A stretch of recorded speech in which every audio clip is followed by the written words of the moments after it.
I just noticed something else that's kind of screwing with my perception, as an analyst and as a person that does, think about economics and finance. Um, so we've been talking about the rate of inflation lately.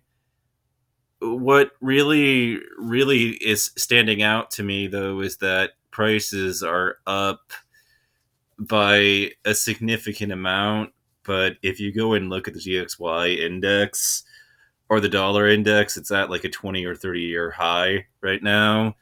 It's at 103. For the last couple of years, it hasn't been above 90. So what we're seeing is a market, if I were to say what I'm seeing is just that everything, what is happening seems to be that, the market is pricing in a recession basically, and it's betting on a recession that's coming up the pike, and it's betting that the U.S. will be hit less severely than everybody else. And I don't necessarily disagree with that analysis, but the Federal Reserve seems to think that there's enough momentum in the economy to raise interest rates without actually causing a recession. But I don't know if I share that analysis. I think that we're in a very unstable situation, very very much so, and that a lot of the buying that we've been witnessing maybe just sort of people taking unnecessary risk. um right now, I think that the only thing that's really holding the economy together and really preventing the bottom from completely falling out is that there's strong consumer sentiment. And if consumers begin to cut back, then prices at this level are completely unsustainable and they're going to fall like crazy. And that might sound like good news for everybody, but truthfully, if that happens, then we're looking at the beginnings of what starts to look like a deflationary depression starting to unfurl. And that's alarming in a big way. Right now, I think that the big observations that have hung over my head in a big way have been, you know, as long as I've been alive, and as long as like the generations that came before me, like almost everybody that's alive at this point is not a member of the greatest generation, who were the last people to have lived through a deflationary crash. The alarming signs were there for a long time, and the signals that should have been indicating deflation have been there for a long time. I mean, this is hard. This is so frustrating. Like, you have the United States may have expanded its balance sheet. It may have the money printers, or the Federal Reserve may not have literally gone burr. It might not have been money printing, but it was, an expansion of the supply of money via the Fed instruments that happened. It's not literally money printing, but wait, what terminology do you want me to refer to it as that's considered accurate? Because it was an expansion of the money supply by a significant amount. I mean, they more than doubled it, dude. Like, seeing prices shoot up 8.3%, or even when these people are like, oh, there's this hidden inflation that's more like 35%. Well, even then, that's still nowhere near what they did to the fucking money supply. I mean, it's been more than quadrupled. You people, like, you're not registering the problem with this. I mean, you're looking at a situation in which the Federal Reserve has pulled out literally almost all the stops in order to try to create, an inflation. And the only way that inflation ever even entered the picture was, a picture in which, the COVID recession had, forced shutdowns, and China can't even get, is going through lockdowns all up and down to prevent COVID.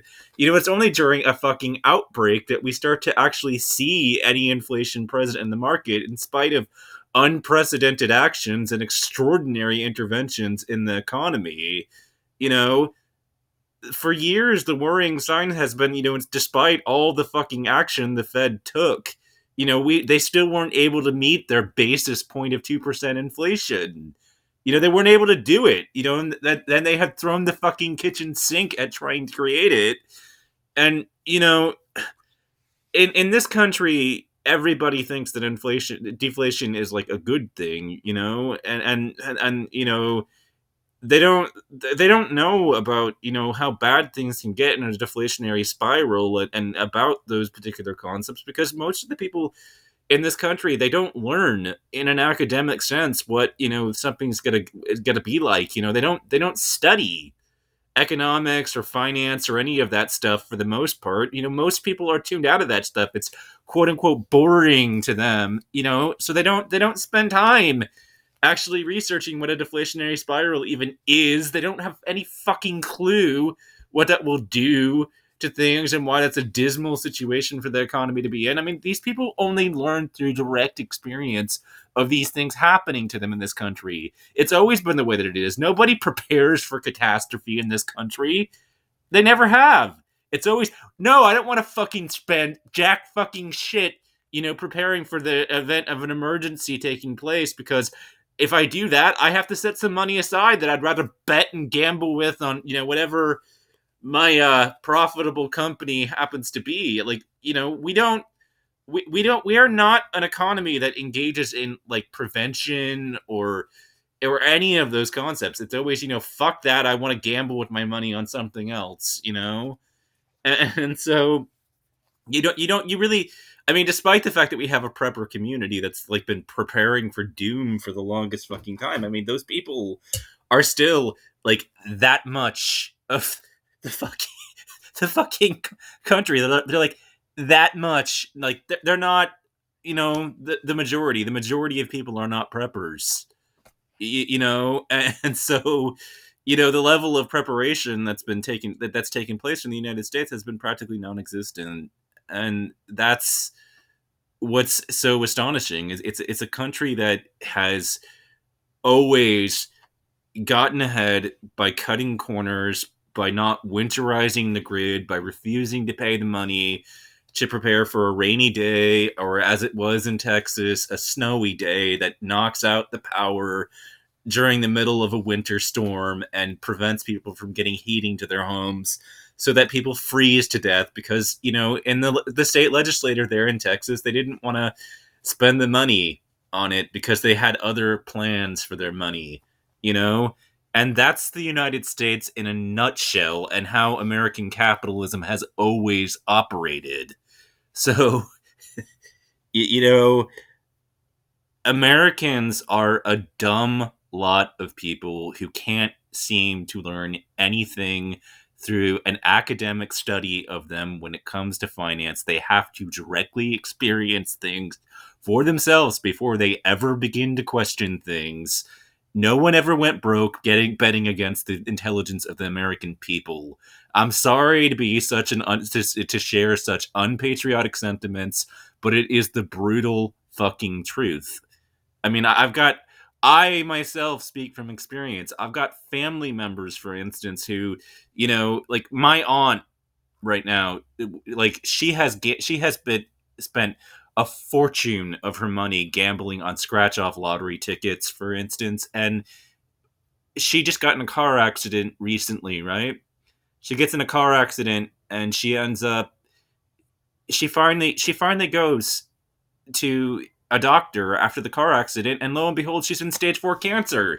She hasn't gone to the doctor in years, years, years, because this country is not full of the kind of people and the caliber of people that are able or willing to spend any time, at all studying that stuff, learning why it's important. No, you know, we only learn things the hard way in America. That's the truth.